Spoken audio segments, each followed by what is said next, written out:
Good afternoon, this is Flip TV News. I am Alajide Taufik Olamide. Let's take a look at the headlines for today.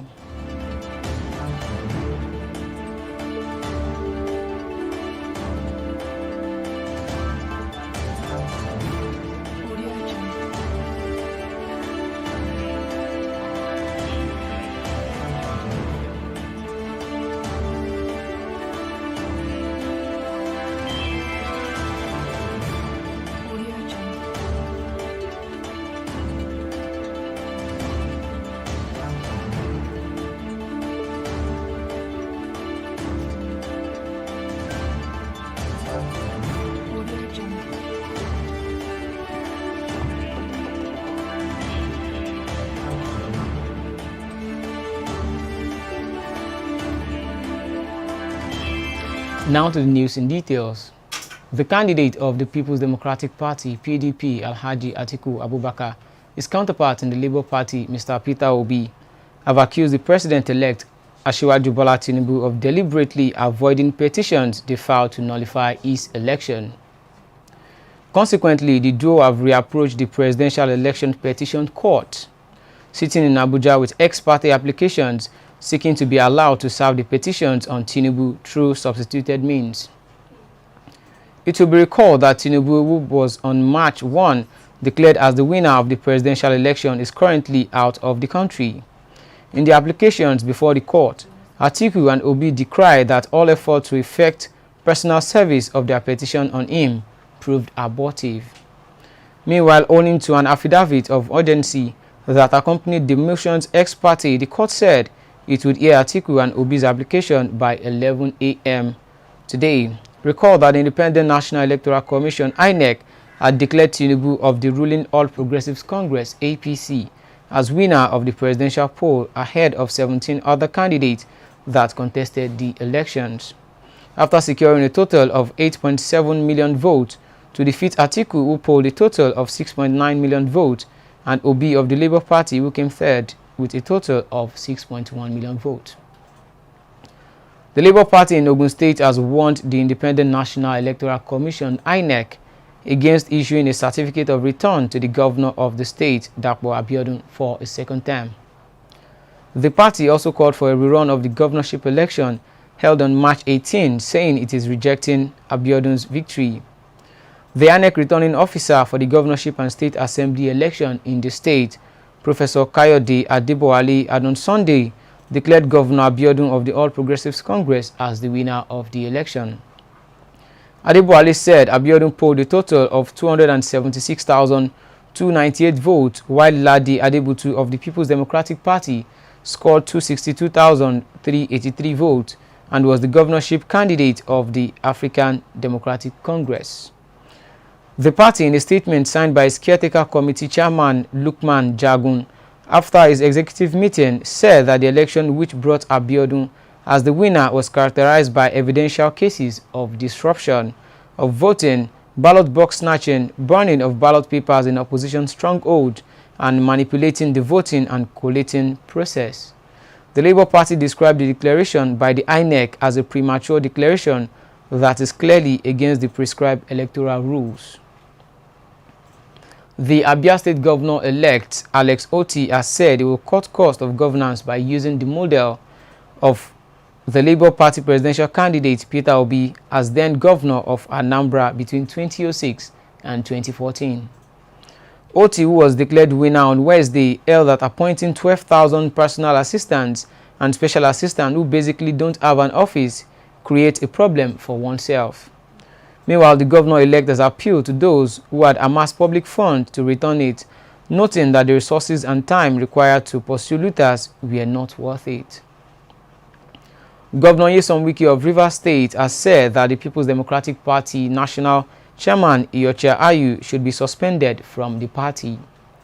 Wike said Ayu should be suspended for anti-party activities. He spoke in response to the suspension of former Governor Ayodele Fayoshi of Ekiti State, former Secretary to the Government of the Federation Ayim Pius, and recommending Governor Samuel Otom of Benue State to face disciplinary committee. However, Wike said Ayu should face disciplinary committee for anti-party activities. The governor spoke while addressing journalists in Port Harcourt, the Rivers State capital. Wike also said Ayu lost his polling unit and ward due to his fraudulent activities. The president-elect Asiwaju Bola Ahmed Tinubu has implored Muslims across the country to portray the act of humility, forgiveness, peace and service to others, which are the illustrations given by the Holy Prophet. Tinubu, who stated this on Friday, said this is a form of congratulating all fasting Muslims across the country as the holy month started on Thursday. The president-elect urged all Muslim faithful to seize the opportunity of this holy month to pray for the country, its leaders and the multiplicity in the state which must be embraced.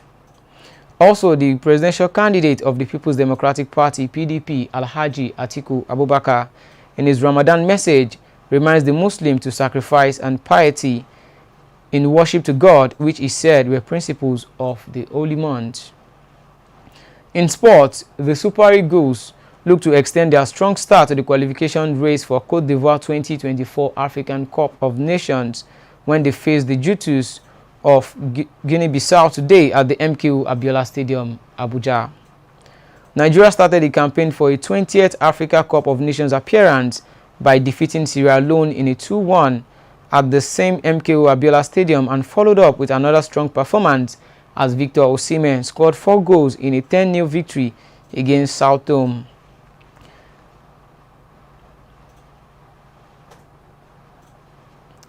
Today, coach Jose Pereiro will rely on the same Napoli striker Osimhen in the attack to ensure Super Eagles' victory. Osimhen had been revelation for Napoli this season, with his goals propelling the club to the top of the Italian top flight, and Nigerians will be hoping that he brings that form to the national side once again, knowing that a win over the Jutus will put Nigeria one step closer to a ticket to Africa's biggest football showpiece. The 2024 African Nations Cup will hold in Côte d'Ivoire. Some Super Eagles players who spoke with journalists after their training in Abuja yesterday vowed to teach Guinea-Bissau some bitter lessons later in the day. Still on sports, Cristiano Ronaldo has earned FIFA record for men's international caps with a 197th appearance after appearing in Portugal's Euro 2024 qualifier against Liechtenstein. The 5-time Ballon d'Or winner overtakes the total of Kuwait forward Badr Al-Mutawa, having previously earned his 196th cap against Morocco at the World Cup in Qatar. And the veteran forward marked his record-breaking night by scoring a double against Liechtenstein, including a signature free kick to take his tally to an all-time goal-scoring record of 120. Ronaldo earned his first Portugal cap at the age of 18 when he came on for Luis Figo in a friendly against Kazakhstan in 2003. He scored his first international goal on his 18th cap against Greece. Ronaldo surpassed Ali Dai last September for the most international goals by a men's player, scoring 2 goals against the Republic of Ireland to go clear of the Iranian total of 109. The 38-year-old has since taken his tally to 118 goals for his country. Ronaldo has previously held the title in 2021, only for FIFA to validate Malaysia's Sochin An's total of 195. On the foreign scene, a total of 457 people were arrested and 441 security forces injured on Thursday during nationwide protests against French President Emmanuel Macron's pensions reform, Interior Minister Gerald Darmanin reported. Speaking to newsmen on Friday morning, Darmanin also said that there has been 903 fires lit in the streets of Paris by the most violent day of protest since they began in January 2023. The police had warned that anarchist groups were expected to infiltrate the Paris march, and young men wearing hoods and face masks were seen smashing windows and setting fire to uncollected rubbish in the later stages of the demonstration. Darmanin, a right-wing hardliner in Macron's centrist government, dismissed calls from protesters to withdraw the pensions reform, which cleared parliament last week in controversial circumstances. Elsewhere on Thursday, the entrance to Bordeaux City Hall was set on fire during clashes in the southwestern wine exporting hub. That's all we have for now. You can do well to like, share and subscribe to Flip TV for more news updates. I am Olajide Taufik Olamide. Thanks for staying with us. Bye for now.